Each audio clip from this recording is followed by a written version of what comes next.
in CASM, I'm not going to put pecuniam in this little prepositional phrase here because we know that, CASM here with that am is accusative. It's the direct object of our prepositional. Am I running out of time? Okay, cool. I guess you just need to get out of here. So, in can be in with the expectation of an ablative, or it can be the expectation of an accusative. In this case, if it's accusative, it's dynamic, meaning into, that directional quality. So into, and then CASM is going to be accusative. Is this singular or plural? Madeline?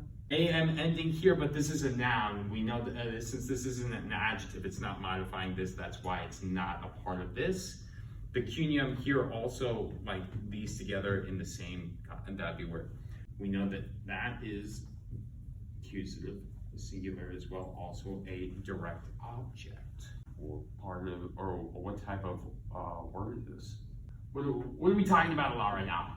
What are our verbal adjectives? Right, participles. Looking at that Tom, can you tell me what is it? Well, we know it's not present active because it doesn't have that N at all. Whenever I say that N, I'm like, all right, I already know it's perfect active. Or, I'm sorry, present active. But with that TAM, what are we thinking, Riley? Do you have an idea? Is it?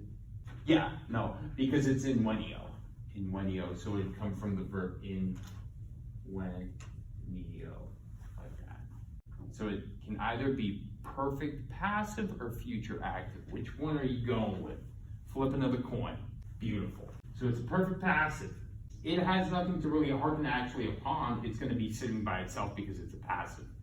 Because passives act different in nature, but it'll make all the more sense once we actually compile it together into a sentence here. Portal, we see. What formation of the verb is this with that V? Are we in the present active system? We in the perfect active system? We in the blooper? What are we in? Nice. This is perfect. All right. So that means that it's perfect. What person and number is it with an EST?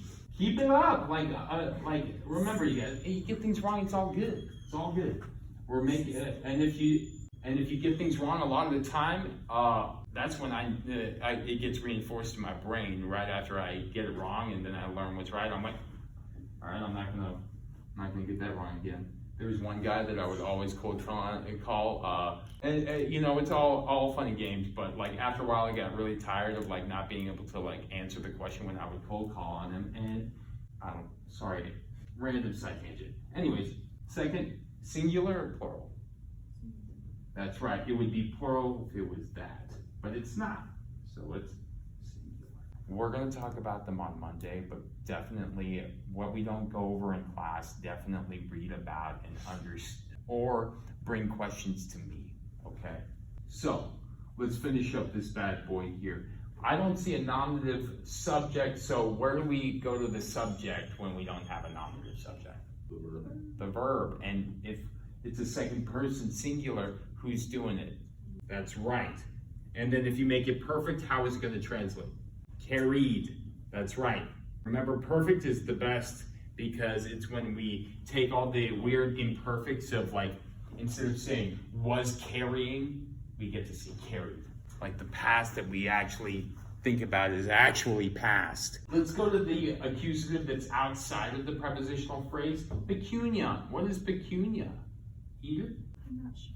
You're not sure? So remember, when we're doing these things, you guys, when I have them up on the board, whatever words you don't know, try and look them up so that when we're all working together and doing this kind of stuff, that you can help me out as well. So can anybody help us out? Money. So you carried the money. The money. Mr. Krabs would be very, very mad because that's his money probably, or he would think it is his. Darn it, barnacles. I hate myself sometimes. Okay, all right, so carried the money. And what we can do is we can supplant something like this in order to make it sound a little bit more, because this is when, with second semester Latin, this is when things, we can start to like get a little bit more, not so literally grammatical, but you carried the money that, so we know it means, if it's passive, it's found. What do I put here to make it that perfect passive? Had been. And then remember that have been found. Well, you don't have to remember anything because we only have one last thing to translate here. That makes, you're right, yeah. I read that and I'm like, oh, that's weird, sounds a little awkward.